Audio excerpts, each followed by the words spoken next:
this is not the video that I wanted to show. Due to this company's advertising practices, it had to be edited down quite a bit. So this is more of a parody of what it was supposed to be. I put a lot of time and effort into it. And anyways, check the Patreon, guys. I'm going to be having a lot more content off the site. But anyways. Now, it's easy for anyone to Google what does massage lips feel like and read some words on the screen. But those words on the screen can only conjure up what you think of.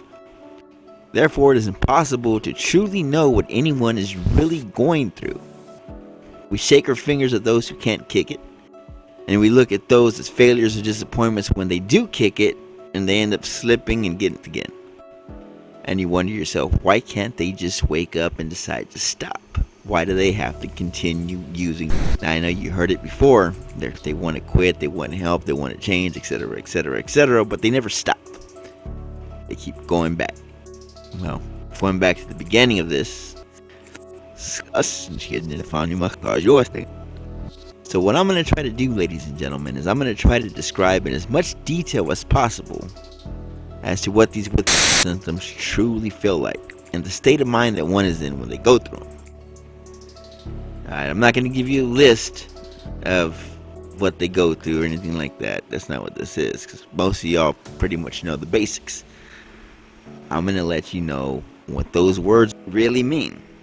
Right, now the first variable, if you want to call it that kind of sets the tone and mood of how bad your symptoms are going to be, is the pre-withdrawal anxiety. The fact that you're in for a rough ride and you know it, in my experience, intensifies, if not expedites, the onset of this. For example, I used to do a fix every 4 hours at least. And when I'd hit that 4 or 5 hour mark and I didn't have the money for the next one, my mind and body would start making me think that I was getting sick. The anxiety over what I knew was about to come would make me physically ill before I was even officially physically ill. Despite having, the on my body. I'd start to get a little bit nauseated and I'd start sweating a little bit. And, the way I used to think of it, it was like the body's alarm clock letting me know, yo, it's time for the next one. So, with already being in an anxious state, say 8 to 10 hours later, the actual symptoms begin to kick in.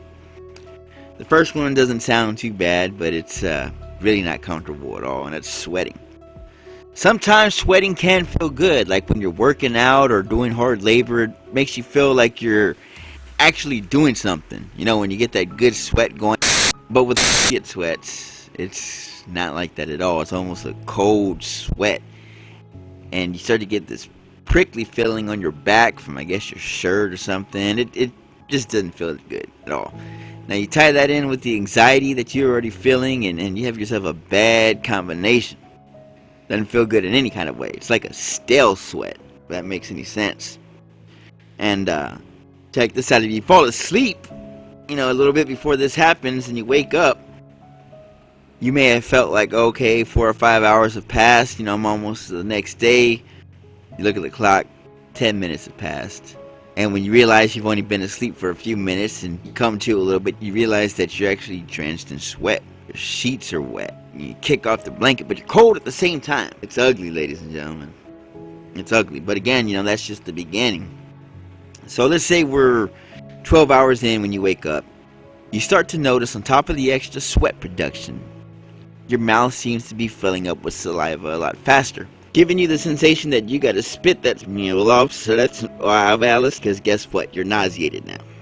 This kind of nausea, I feel, has to do more with the gag reflex. I feel like the reflex is a lot more sensitive. So when you let this extra saliva fill up your mouth, and when you don't, I don't know. I don't know the science behind it. I know it just bothers the throat, and it causes me to go, eh. And once you start, then you can't stop. You start throwing up, and then you become legitimately nauseated, and the fact that you're throwing up makes you throw up. And remember, on top of this, you're sweating, and you just don't feel good. Now, as you pass the 15 to 24 hour mark, you probably haven't slept at all. You've been sweating all night, and your legs feel like the bones are being stretched out unless you're walking or shaking them. And that's what we call restless leg syndrome. Now, during the day, not paying attention, but sitting there watching the TV nonetheless, while you pace around, throw up, pace around some more. And the worst part about this is that time is just right. The minutes are taking hours to move, and you know you only have about a week of this before most of it's over. But hell, an hour feels like eternity. Imagine a week. And there really isn't much that you can do to relieve the feeling right now other than falling back. And this is why people don't last. You know, the ones without the ability to say no usually fall back at this point, if they haven't already. But for the rest of you brave souls, well, let's see what comes next. Now, as you start to approach the 36-hour mark, you're exhausted. You know, you've been up all day.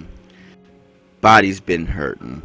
You probably haven't eaten anything, so you finally say, you know what, I gotta lay down. I gotta get some rest. And you force yourself to lay down.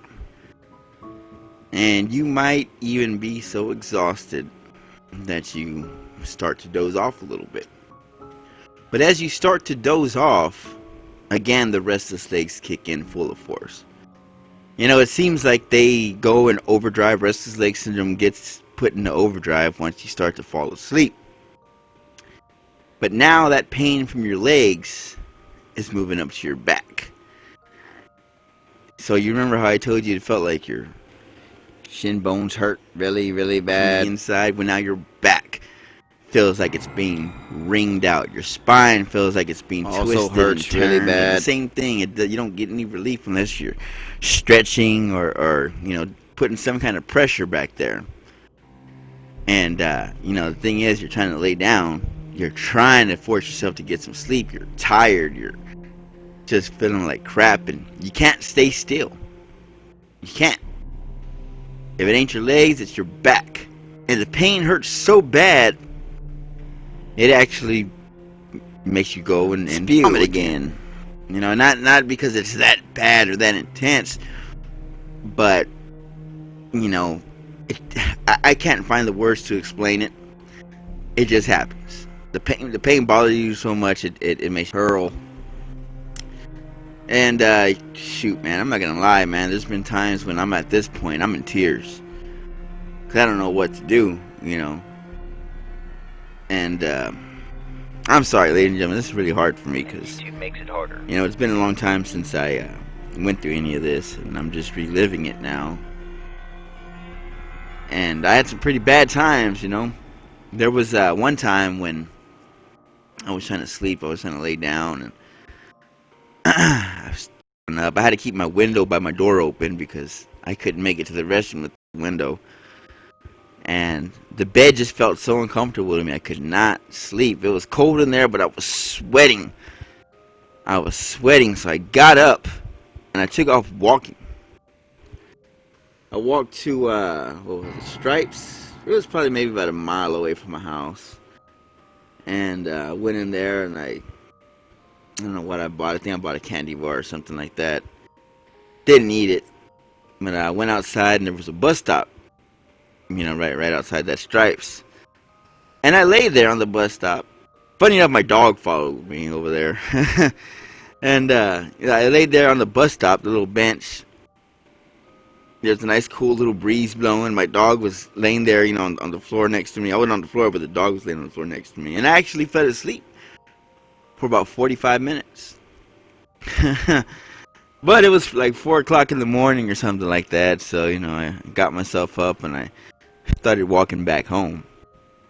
And that walk was painful. My feet were killing me. I mean, I hadn't really been doing no walking before that, but just, when you're coming off the stuff, your nerves are firing off all over your body. Because while you were using, your nerves are dulled down, Opiates are natural painkillers, so they kind of dull down the senses. So when you're coming off, you feel all of that. And gravity felt so freaking heavy, ladies and gentlemen. It took me forever to walk home. Yeah,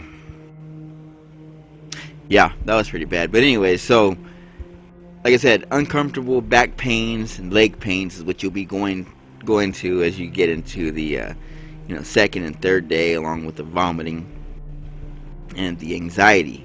And I guess that's what sent me walking, was that anxiety. But I'm sorry, I got a little off track there, ladies and gentlemen. So, we're entering into day 2, day 3. You're vomiting. This is when things kind of begin to hit their peak. All the symptoms that we described are there. Now you're getting the anxiety, thinking that this ain't never going to go away. The time is going so slow, and you want time to just speed up. You want to try to sleep it off, but you can't. You're taking ibuprofen and all kinds of, over-the-counter stuff. Nothing's helping. You can't get a good night's sleep. You're literally in living hell. And if you have family members living with you, consider yourself lucky. Even though at the time you may not. They're going to be trying to help you, offering this and offering that. When you want to say is, I don't need no freaking food. I don't need no Tylenol. All I need is some snacks. But yeah, so like I said, third day, the worst. Getting hit full-fledged. If this was a storm, this would be landfall. This would be the extreme time. This would be the time where you gotta hunker down and ride this storm out. It's tough though, but you've already been going through it. You've pretty much accepted that this is what's gonna happen. So you're expecting to wake up in that same kind of pain, if not worse. But surprise, surprise, you actually wake up feeling a tiny bit better. Now, the word better is subjective, of course, because you still feel like crap. But the amount of improvement that you feel is noticeable. And that tiny bit of relief is magnified and exaggerated by many times. You feel like, oh my God, this is almost over. I actually feel better. I'm over the hump. I'm over the worst. It should be a smooth ride from here. But, that's not exactly the case.